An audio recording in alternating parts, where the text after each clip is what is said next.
जो EPF organisation तमाम पेच लगा रहा है, तमाम अड़ंगेबाजी कानून का हवाला देकर, नियमों का हवाला देकर लगा रहा है, उसका सरलीकरण करके सरकार जो लोग पात्र हैं हायर पेंशन के, पूरे हिंदुस्तान के APS 95 के लोग। Hello guys, welcome to this channel. तो जैसे कि आपको पता होगा, पेंशन के ऊपर कोई भी अपडेट आता है मैं इस चैनल में शेयर करता हूं। और अभी तक का क्या अपडेट है, अगर आपने मेरा लास्ट वीडियो वॉच किए हो तो आपको ज़रूर पता होगा। तो आज भी इसी टॉपिक के ऊपर मैं एक वीडियो लेकर आया। सो फर्स्ट ये वीडियो देखिए। और जैसे कि मैं हमेशा बताता रहा हूँ कि थोड़ा सा टाइम ले सकता है, लेकिन सरकार जो है इसके ऊपर कुछ ना कुछ कदम लेने वाला है, कुछ ना कुछ स्टेप यहाँ पे, एक्शन यहाँ पे लिया जाएगा सरकार की तरफ से। और ये जो वीडियो आज आप देखने जा रहे हो, वॉच करने जा रहे हो, सो यहाँ से आपका ओपिनियन यहाँ पे क्या रहेगा? क्या आपको लगता है कि सरकार जो है ये बस बना रही है सबको, सरकार आगे से कोई भी स्टेप नहीं लेगा, या आपको ये लगता है कि कुछ और टाइम ले सकता है लेकिन कुछ ना कुछ इंतज़ाम ज़रूर हो जाएगी? सो वीडियो फर्स्ट वॉच कीजिए एंड आपका जो राय है कमेंट बॉक्स में ज़रूर बताइए। So let's watch this video together. आखिर हम वृद्ध लोग, किसी की उम्र 65 साल, किसी की 70 साल, किसी की 75 साल, किसी की इससे भी ऊपर है, वयोवृद्ध लोग हैं, कब तक सरकार हमसे धरना प्रदर्शन करने के लिए मजबूर करेगी? इसलिए हम गुहार लगा रहे हैं सरकार से, और सरकार को चेतावनी भी दे रहे हैं कि सरकार हमें न्याय दे, हमारी पेंशन का इन्हांसमेंट करे, वो हमारे पेंशन को 1000 से बढ़ाकर 7500 प्लस DA करे, हमें सेवानिवृत्ति के बाद सारे पेंशनर्स को परिवार सहित निःशुल्क चिकित्सा सुविधा प्रदान करे, और जो हमारे EPF के मेंबर EPS 95 से आच्छादित नहीं हो पाए हैं उनके भी लिए भी प्रावधान ले आकर उन्हें भी रुपया 5000 प्रतिमाह पेंशन दिया जाए। तथा चौथी मांग हमारी है कि 4/11/22 को जो सुप्रीम कोर्ट ने हायर पेंशन के लिए फैसला दिया था, उसमें जो EPF ऑर्गेनाइजेशन तमाम पेच लगा रहा है, तमाम अड़ंगेबाजी कानून का हवाला देकर, नियमों का हवाला देकर लगा रहा है, उसका सरलीकरण करके सरकार जो लोग पात्र हैं हायर पेंशन के, पूरे हिंदुस्तान के APS 95 के लोग, उनको हायर पेंशन प्रदान करें। ये हमारी 4 मांगों के लिए हमारी पेंशन 2032 रुपये। आप खुद अंदाजा लगाइए, आप लोग समाज के जागरूक प्रहरी हैं, समाज का रग रग आपको पता है। हम 2000 रुपए में हामी नहीं, कोई भी हिंदुस्तान का एक नागरिक कैसे इस महंगाई के जमाने में, जहां आवश्यक वस्तुएं, खाद्यान्न और रहन सहन के लिए जीने की आवश्यक वस्तुएं इतनी महंगी चरम सीमा पर हैं, सिलेंडर तक तो 1200 रुपए में मिल रहा है।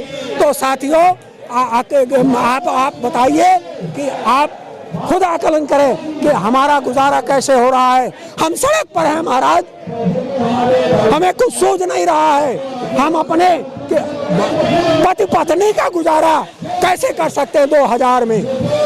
नहीं हो पा रहा है, हम भूखों मर रहे हैं, हम सड़कों पर जीवन व्यतीत कर रहे हैं। हमारे कितने साथी हैं जो मैंने आंख से आंसू निकलता है और सरकार को बताना चाहता हो कि वो भीख तक मांगने के लिए मजबूर हो गए। ये दशा हो गई EPS 95 के लोगों का। और सरकार है कि चेतती नहीं, सरकार है कि कहती है कि सबका साथ सबका विकास।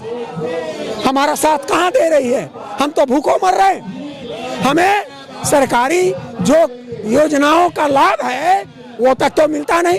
हमें आयुष्मान कार्ड नहीं मिलता, हमें 5 किलो अनाज नहीं मिलता, हमें किसान सम्मान निधि नहीं मिलती, हमें जो भी सरकारी योजनाएं हैं उसमें कोई लाभ नहीं मिलता, इसलिए कि हम EPS 95 के लोग हैं। तो हमें सारी चीजों से वंचित कर दी, और पेंशन इतना कम कि गुजारा ना हो। अब जिए तो जिए कैसे? इसलिए मरने पर उतारू हो गए हैं, आंदोलन पर उतारू हो गए हैं। भूख हड़ताल तक हम लोगों ने इसीलिए किया कि हम मर जाएंगे लड़ते लड़ते, लेकिन गुजारा न होने के कारण कैसे जिए। पिछले 2-3 दिन से आप लोग इतना कुछ होने के बाद आपको लग रहा है कि केंद्र सरकार आप लोगों की मांग पूरी करेगी? आप इसी से अंदाजा लगाइए कि ये सरकार कितना संवेदनहीन, कितना जन विरोधी, कितना पेंशनर्स विरोधी है कि हमें आंदोलन तक की परमिशन नहीं दे रही। दमनकारी नीति ये सरकार अपना रही है और बुजुर्गों को, जो राष्ट्रीय गौरव के लोग हैं, जिनके लिए ये तमाम योजनाएं चला रहे हैं और बुजुर्गों को सम्मान देने की बात करते हैं, जुआओं को सम्मान देने की बात करते हैं, लेकिन हमें कहाँ सम्मान दे रहे हैं। हमें अपनी आवाज उठाने के लिए, अपनी बात कहने का परमिशन तक नहीं दे रहे हैं। बड़ी चिरौरी विनती करने के बाद, बड़ा मिन्नत के बाद हमें 1 घंटे के लिए, 1.5 घंटे के लिए, 2 घंटे के लिए यहाँ जंतर मंतर पर छोटी सी जगह मिल गई। ये हालत है सरकार का। सरकार का रवैया हमारे विरुद्ध अभी तक है और हम है कि सरकार से ही मांगेंगे, सरकार ही दे सकती है, अन्य को। खुद का पैसा ही तो मांग रहे हैं। जी हाँ, हमने अपने पूरी सेवा काल में 36 साल, 38 साल, 40 साल, 35 साल की सेवा में हमने कंट्रीब्यूशन दिया है।